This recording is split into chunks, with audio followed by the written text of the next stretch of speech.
kebetulan hari ini kelas 3 sedang pelajaran PAI yang dipandu oleh Pak Acep Mutara. Oh, saya boleh mengganggu waktunya Bu sebentar? Ya boleh, silakan Pak Firman.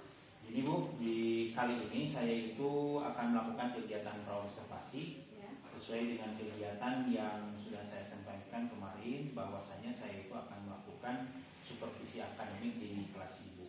Kegiatan supervisi akademik ini bertujuan untuk membantu Ibu dalam melakukan pengembangan. Selain melakukan pengembangan, juga meningkatkan kompetensi Ibu yang berkaitan dalam pembelajaran.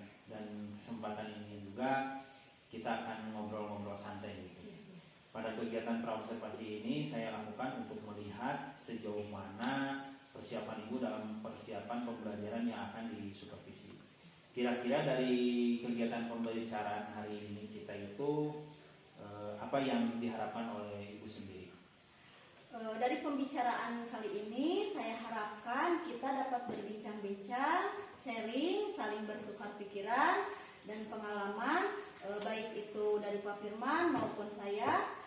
Selain itu Pak Firman juga bisa membantu memberikan saran kepada saya terkait perbaikan pembelajaran yang akan saya lakukan. Jadi yang Ibu harapkan itu kita bisa sharing ya, bisa sharing hal pengetahuan terkait dengan proses pembelajaran yang akan dilakukan besok. Nah, semoga saya bisa membantu serta semoga dalam hal melakukan kegiatan observasi ini Ibu juga tidak merasa khawatir dan deg-degan ya. Kalau boleh Ibu, besok itu akan mengambil materi apa? Besok saya akan melakukan pembelajaran matematika dengan materi yaitu penjumlahan dengan cara bersusun. Oh iya, jadi materi untuk besok mengajar itu penjumlahan dengan cara bersusun. Ya, betul sekali Pak Firman. Besok saya akan menjelaskan materi tentang penjumlahan dengan cara bersusun. Nah Bu, kira-kira tujuan pembelajaran yang sudah Ibu susun apa saja untuk pembelajaran besok itu? Untuk tujuan pembelajaran yang sudah saya susun yaitu peserta didik dapat mengetahui cara penjumlahan dengan cara bersusun, dan peserta didik dapat belajar penjumlahan dengan menggunakan papan pintar penjumlahan. Oh, jadi dari tujuan yang diharapkan peserta didik itu dapat mengetahui cara menghitung penjumlahan dengan cara bersusun ya. Dan peserta didik itu dapat belajar penjumlahan dengan menggunakan papan pintar penjumlahan. Nah, untuk mewujudkan tujuan pembelajaran tersebut, kira-kira persiapan apa yang sudah Ibu persiapkan? Persiapan yang sudah saya lakukan untuk besok diantaranya saya sudah menyiapkan perangkat pembelajaran, modul ajar, media pembelajaran, media konkret yaitu dengan papan pintar, kemudian LKPD, kemudian lembar evaluasi. Wah, luar biasa sekali, luar biasa. Nah, sudah lengkap sekali ya perangkat ajar yang sudah Ibu persiapkan. Namun dari sini ada beberapa materi yang Ibu rasakan dirasa sulit gitu disampaikan kepada peserta didik, sehingga peserta didik itu kurang memahami akan materi yang nanti kira-kira materinya yang berkaitan dengan apa. Dalam pembelajaran penjumlahan, kemampuan peserta didik dalam menyerap informasi pembelajaran yang saya sampaikan tentunya berbeda-beda. Ada yang cepat dan mudah mengerti, ada juga yang sulit mengerti dalam menangkap materi ajar. Oh, berarti yang Ibu rasakan itu sulit terkait dengan kesiapan belajar siswa ya? Ya, seperti itu. Antara lain mudah-mudahan menangkap materi dan susah menangkap materi. Nah, terkait dengan kesiapan belajar siswa ini, mungkin Ibu telah menyiapkan media ajar ya, media atau cara agar penyampaian materi penjumlahan tadi bisa dengan mudah dipahami oleh peserta didik. Mungkin bisa diceritakan secara singkat bagaimana alur pembelajaran yang Ibu lakukan besok hari ini. Baik Pak, berhubung murid saya itu beragam dalam pembelajaran mengenal materi penjumlahan ini, maka saya pun menyiapkan media ajar yang beragam pula untuk memfasilitasi peserta didik baik yang cepat, sedang dan yang kurang. Nah, di sini saya akan menggunakan media-media pembelajaran berupa benda konkret, yaitu dengan papan pintar penjumlahan. Kemudian saya sudah menyiapkan berupa gambar-gambar atau foto, serta saya juga akan membentuk kelompok-kelompok kecil sesuai dengan kesiapan belajar peserta didik, dan saya juga menyiapkan lembar kerja yang disesuaikan dengan kemampuan peserta didik. Misalnya saya siapkan LKPD yang menantang untuk peserta didik yang sudah baik dalam belajar. Lalu LKPD yang mudah dan simpel untuk peserta didik yang sedang. Dan terakhir saya melakukan evaluasi. Mungkin seperti itu, Pak. Luar biasa sekali, Bu. Ternyata apa yang disampaikan oleh Ibu tadi dalam hal menyiapkan media ajar yang beragam sesuai dengan kemampuan dan kebutuhan peserta didik. Nah, ternyata dari cerita singkat yang Ibu sampaikan tadi, ternyata Ibu itu sudah menerapkan sistem pembelajaran yang berdiferensiasi sesuai dengan kebutuhan Ibu. Nah, dalam proses pembelajaran nanti bantuan seperti apa ya yang akan Ibu berikan kepada peserta didik nanti agar mereka itu paham akan materi pembelajaran, yaitu tentang matematika dengan keragaman kesiapan belajar peserta didik itu. Yang saya lakukan nanti, saya akan memantau semua proses pembelajaran yang mereka lakukan, yaitu dengan cara berkeliling terhadap kelompok kecil mereka dan menanyakan hal-hal yang belum mereka pahami, serta sambil berkeliling tersebut saya akan melakukan penilaian atau proses dalam pembelajaran yang mereka lakukan. Nah, dari serangkaian proses tadi, Bu, yang Ibu lakukan itu pasti ada yang belum optimal yang Ibu lakukan. Kira-kira bagian yang mana yang belum optimalnya itu? Ya Pak, ada di bagian media ajar yang belum optimal saya persiapkan, tapi sekarang sedang saya lengkapi. Oh iya betul. Kira-kira kapan akan melengkapinya? Insya Allah setelah ini Pak. Nah Bu, kira-kira adakah orang yang mungkin bisa membantu Ibu dalam kegiatan proses tadi untuk mengoptimalkan kegiatan pembelajaran?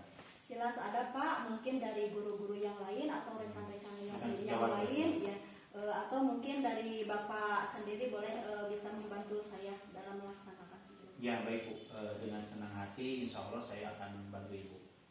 Nah, dari apa yang telah Ibu Elis tadi ceritakan akan terkait bagaimana strategi pembelajaran dan media ajar yang telah Ibu siapkan serta proses pembelajaran yang akan Ibu lakukan nanti. Pastinya dari proses pembelajaran ini ada beberapa kompetensi yang ingin Ibu kembangkan ya, terkait dari kegiatan proses kegiatan supervisi nanti. Yang saya sampaikan di awal yaitu tentang pengembangan kompetensi Ibu. Nah, kira-kira kegiatan supervisi area kompetensi apa yang kira-kira bisa saya bantu, Bu? Mungkin saya ingin mengembangkan area keterampilan saya dalam menyampaikan pembelajaran, bagaimana cara menyampaikan materi kepada siswa peserta didik dengan jelas agar peserta didik gampang memahami materi yang saya sampaikan. Terkait dengan kompetensi yang ingin Ibu kembangkan ya, insya Allah nanti ketika observasi dan pasca observasi akan saya bantu. Nah, terkait hal keterampilan penyampaian informasi pasti sudah ada strategi yang telah Ibu siapkan, dari dalam diri Ibu sendiri gitu, dalam mencapai kompetensi tersebut. Tentunya saya berusaha untuk menyiapkan perangkat ajar dan cara menyampaikan materi yang menarik untuk peserta didik agar jelas dalam penyampaiannya. Itu kan pengembangan saya dalam kompetensi dalam menyampaikan materi. Dan saya juga menyiapkan media ajar yang beragam pula untuk mendorong agar siswa dengan cepat memahami materi sesuai dengan kesiapan belajar mereka masing-masing. Baik sekali, sangat luar biasa apa yang disampaikan oleh Ibu. Nah, persiapan yang telah Ibu lakukan tadi luar biasa sekali, yaitu dengan menyiapkan media ajar yang beragam sesuai dengan kesiapan dan kebutuhan belajar peserta didik. Iya Pak.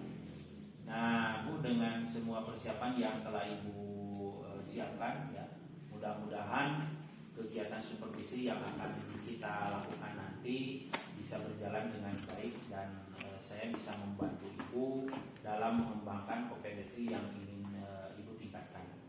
Nanti setelah kegiatan supervisi ini kita bisa bertemu kembali Bu, ngobrol-ngobrol santai terkait apa yang sudah terlaksana dan apa yang belum terlaksana, serta rencana dan tindak lanjut apa yang akan dilakukan untuk pelaksanaan supervisi yang kira-kira Ibu oh ya betul, untuk kegiatan pelaksanaan supervisi kira-kira siapnya kapan ya Bu? Untuk pelaksanaan supervisi insya Allah akan dilaksanakan besok Pak. Oh betul, baik sekali Bu.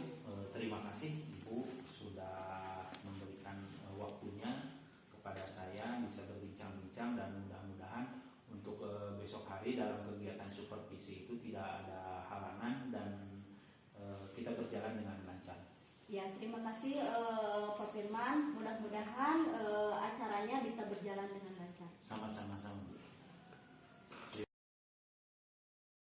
Assalamualaikum warahmatullahi wabarakatuh. Waalaikumsalam warahmatullahi wabarakatuh. Selamat pagi anak-anak. Pagi Bu. Bagaimana kabarnya hari ini? Alhamdulillah luar biasa.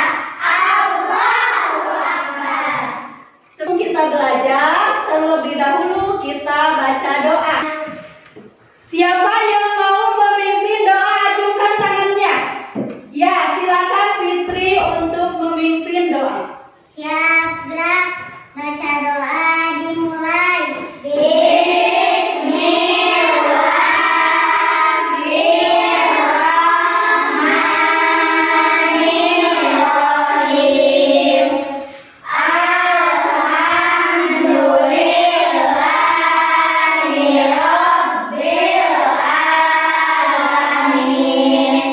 Alamin. Terima kasih Fitri sudah memimpin doa. Sekarang kita lanjut untuk melakukan pembiasaan, yaitu dengan membaca surat-surat pendek dari mulai surat An-Nas sampai dengan surat Al-Lahab. Dibaca dengan tartil. Silakan. Bismillahirrahmanirrahim.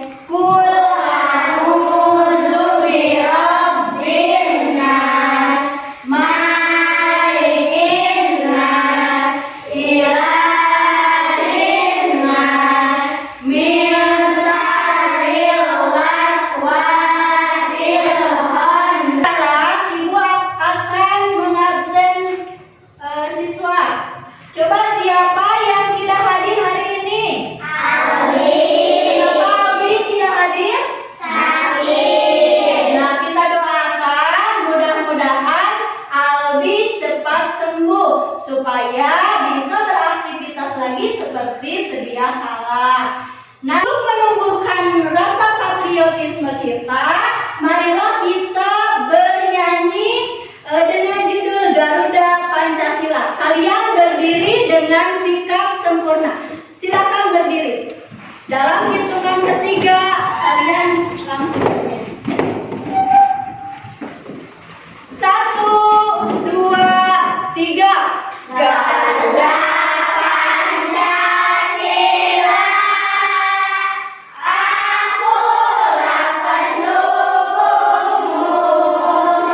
Patriot proklamasi, sedia berkorban untukmu. Pancasila dasarnya. Kemarin kita sudah membuat kesepakatan kelas. Coba apa saja kesepakatan kelas? Coba siapa yang tahu? Coba ajukan tangannya. Bun. Tepat waktu masuk dan keluar kelas. Tepat waktu dan masuk keluar kelas. Jadi kita harus masuk dan keluar harus tepat waktu. Yang kedua, siapa yang bisa? Berdoa sebelum dan sesudah belajar. Nah, berdoa sebelum dan sesudah belajar. Jadi kita itu sebelum dan sesudah belajar harus membaca doa. Jadi ibu telah belajar tentang nilai tepat. Ada apa dengan nilai tepat? Coba, ada apa? Ada ratusan, ada puluhan, ada satuan. Misalnya ada bilangan 321. Angka 3 menempati nilai ratusan. Angka 4, angka 2 menempati nilai puluhan. Angka 1 menempati nilai satuan. Sekarang ibu akan mengemukakan tujuan pembelajaran.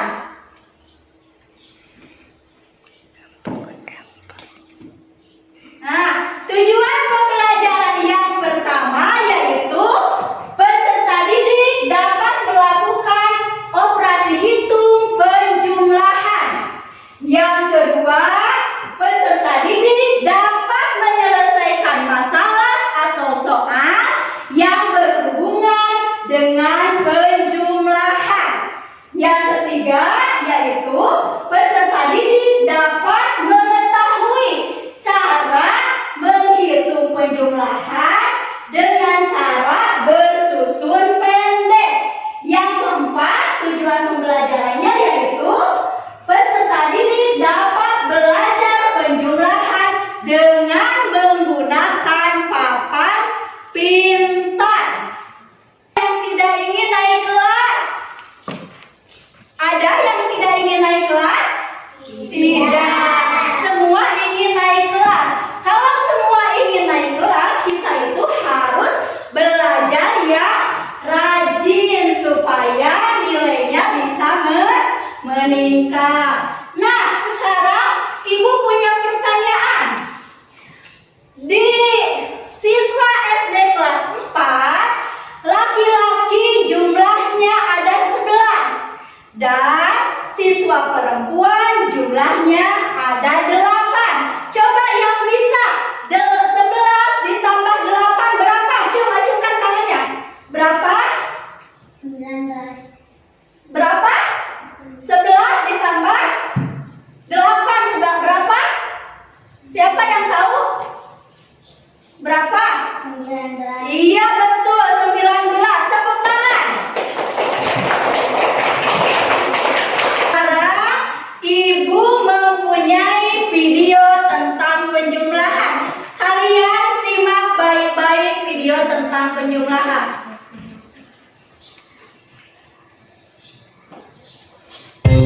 Ya, silakan lihat videonya. Assalamualaikum anak-anak. Bersama Ustaz Hafida, belajar matematika menjadi mudah. Dan sekarang kita akan belajar tentang penjumlahan dengan menggunakan cara panjang dan juga cara pendek. Yuk kita simak bersama-sama. Simak Yang pertama yaitu perhatikan. cara panjang tanpa Coba menggunakan. pertanyaannya Contoh ditulis di buku. Pertanyaannya ditulis. Setiap hari memproduksi hiasan kepala sebanyak 335 dan aksesoris gelang sebanyak 233. Berapa total hasil produksi Pak Budi setiap harinya? Caranya kita tulis bilangan 335 dan tempatnya, yaitu untuk ratusan 300 berarti nilainya 300 dan satuan 30-an berarti nilainya Bila pada bilangan 233 kita tulis secara bersusun sesuai nilai tempatnya, yaitu 200 ditambah 30 ditambah 3. Lalu kita jumlahkan sesuai dengan nilai tempatnya. Untuk ratusan paham tentang video penjumlahan? Sudah? Sudah. Nah, jadi yang tadi ada di video penjumlahan itu yaitu dengan cara bersusun. Ada dua cara. Yang satu bersusun panjang, yang satu bersusun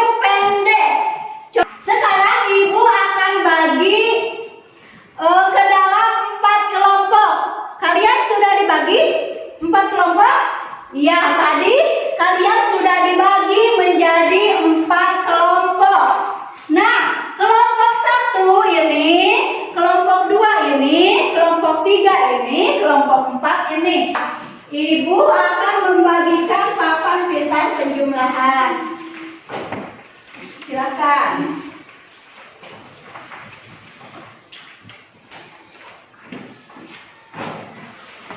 Nanti kalian mengerjakan LKPD secara berkelompok.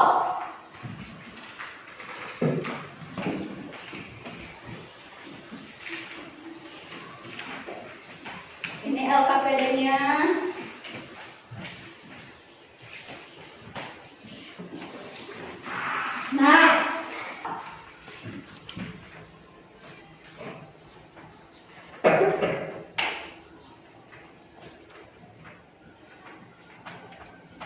Nah, sekarang Ibu akan menggunakan penjumlahan dengan cara bersusun. Coba kita susunkan dulu soalnya.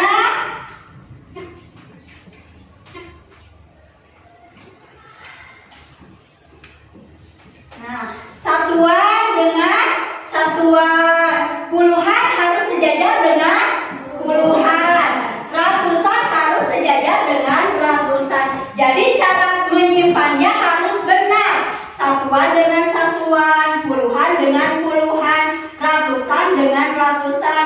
Nah, coba yang satuan yang pertama kita jumlahkan angka yang satuan terlebih dahulu. Coba angka berapa? Satuannya berapa tambah berapa? 3 ditambah 4. Coba sekarang kita akan menggunakan papan pintar penjumlahan. 3 ditambah 4. Coba hitung sama-sama. 1, 2, 3.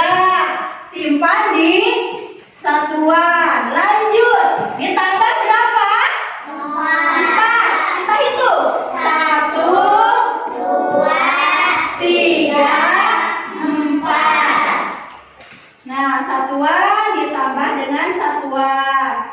Sekarang yang puluhan. Ada angka berapa? Silakan. Silakan dikerjakan menggunakan papan pintar penjumlahan. Silakan. Waktunya.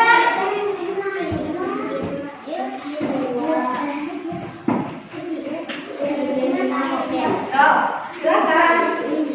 Ayo. Berapa? 3 ditambah 2. Ayo dihitung. 3. Bareng-bareng hitungnya, bareng-bareng.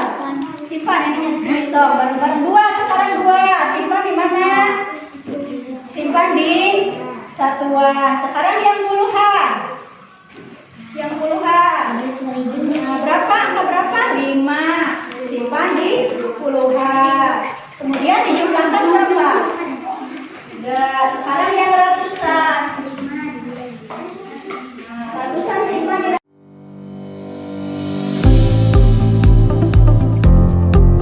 Assalamualaikum warahmatullahi wabarakatuh. Berjumpa lagi dengan saya Firman Herdiansa, CGP Angkatan 11 dari Kabupaten Cianjur. Dan pada kesempatan hari ini saya masih dibersamai oleh Ibu Eri Susanti, guru kelas 3 SDN Jagomarang, dan juga Pak Pepe. Saya di sini akan melakukan percakapan pasca observasi setelah observasi yang telah dilakukan tadi pagi. Ibu Elis di sini dalam percakapan pasca observasi yang tadi saya lakukan itu akan mengajukan beberapa pertanyaan yang berkaitan dengan kegiatan pembelajaran yang sudah dilakukan tadi. Nah, dengan tujuan saya itu untuk mengevaluasi sejauh mana kegiatan pembelajaran yang sudah dilaksanakan tadi pagi. Ya baik, silakan Pak Firman. Untuk pertanyaan pertama, Bu, bagaimana perasaan Ibu mengenai kegiatan observasi pembelajaran yang sudah dilaksanakan tadi pagi?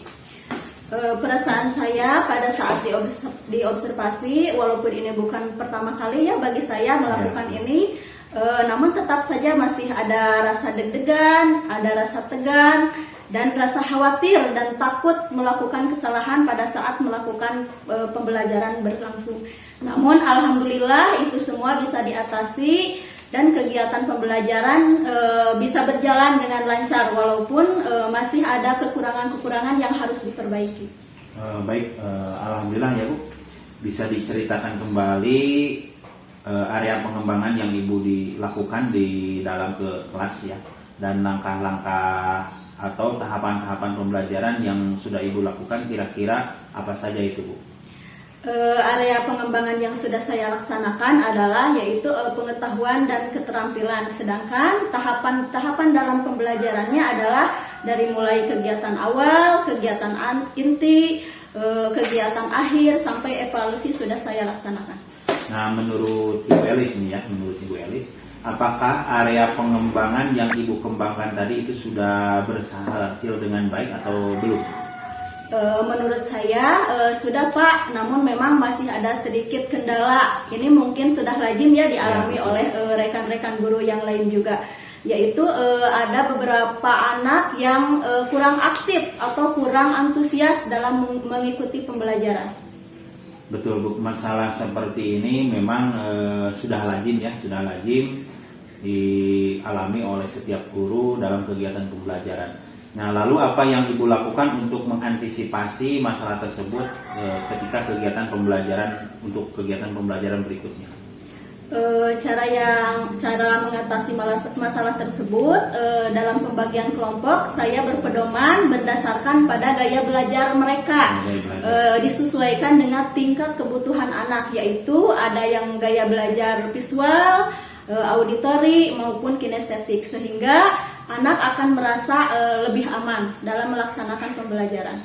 Baik Ibu, itu adalah rencana Ibu ya untuk kegiatan pembelajaran ke depan, yaitu dengan memperhatikan gaya belajar siswa sebagai pedoman dalam pembagian kelompok mereka supaya itu lebih nyaman. Ya, betul sekali seperti itu Pak. Baik, selanjutnya Bu, kira-kira Ibu itu akan melaksanakan perubahan atau perbaikan yang Ibu sampaikan tadi itu kapan? Mungkin secepatnya akan saya laksanakan karena ini berkaitan dengan kepentingan murid. Oh, betul. Baik Ibu Elis, semoga perbaikan dan perubahan yang akan Ibu rencanakan tadi itu dapat segera mungkin terlaksana dan masalah yang Ibu alami di kelas itu dapat teratasi dengan baik. Saya juga menunggu kabar baik dari Ibu. Ya, baik, terima kasih Pak Firman. Ya Ibu, sama-sama, dan baik, terima kasih Ibu Elis atas waktunya, dan mudah-mudahan apa yang direncanakan oleh Ibu tadi tentang perbaikan dalam kegiatan pembelajaran itu bisa teratasi dan terrealisasi. Dan juga saya ucapkan terima kasih kepada Pak APP sudah bisa mendampingi saya dalam kegiatan pasca observasi ini. Mungkin itu yang bisa saya sampaikan. Assalamualaikum warahmatullahi wabarakatuh.